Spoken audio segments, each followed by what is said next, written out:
MLB NLDS Game 5. Click that like, hit subscribe. Cubs and Brewers in a Game 5. Now, this one's going to be really interesting because pitchers haven't been listed. I would think the Brewers would go with Mizorowski here and just see how far he can go. It's all hands on deck for both of these teams, though. For the Cubs, I think you're going to see a little Imanaga. I would say Jamison Taillon, maybe they throw him an inning or two. So it's going to be real interesting. It's early here in the morning, so by the time you see this, pitchers may be listed.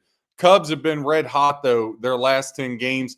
They're 7-3 straight up their last 10, 8-4 straight up their last 12 versus the National League. Now, the over between these two teams has cashed 9 of the last 13 games.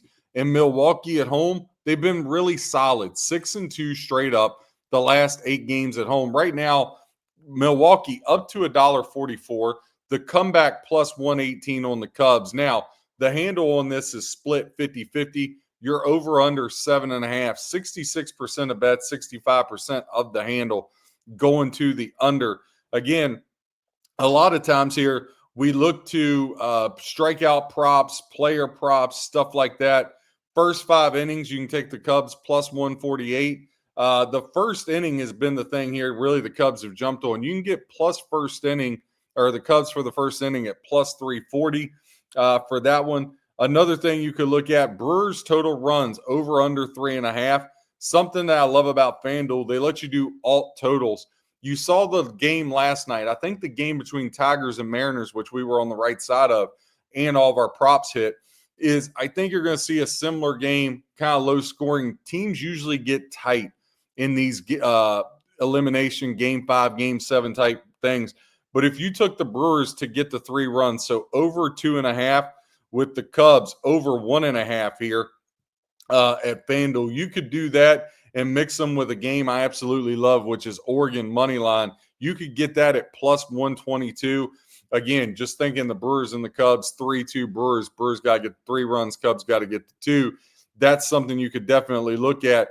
As far as your player props and whatnot and batting props for players, a lot of those, when you look at home runs, I don't think you're going to see the ball leave the yard a whole lot.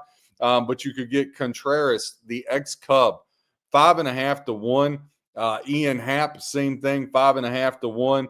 Caleb Durbin, 9 to 1. Dansby Swanson, 8 to 1. So a couple different ways there you could look at. Matt Shaw is 10 to 1 for the Cubs there to hit a homer. Nick Horner, 12 to 1 if you think he's going to come through and be able to get one over the fence there. Michael Busch is the favorite in the clubhouse, 3.5 to 1. When I look at this game, again, everybody's going to be on the Brewers. When that happens, typically I like to go with the dog, but the Cubs have just not been good away from home. And the Brewers, though, they're going to be tight in this game, really, really tight. I think, again, taking the alt totals, right? So if you go alternative runs, even if you look at the alt over under in this one, again, I think the game is going to go under just because that's how a lot of these games tend to go. Right now, the over-under is set at 7.5.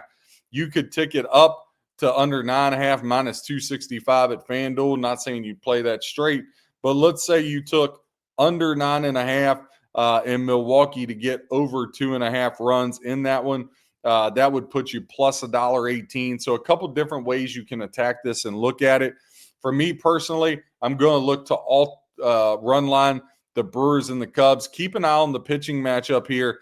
But I think, obviously, Brewers is going to be the lean. They've been the best team in the National League. They've owned the Cubs. They're back at home. I do think this is a close game. But give me the Brewers on the money line. That's going to be the lean. But I'm more going to be invested in these props. Again, click that like, hit subscribe. God bless and happy handicapping.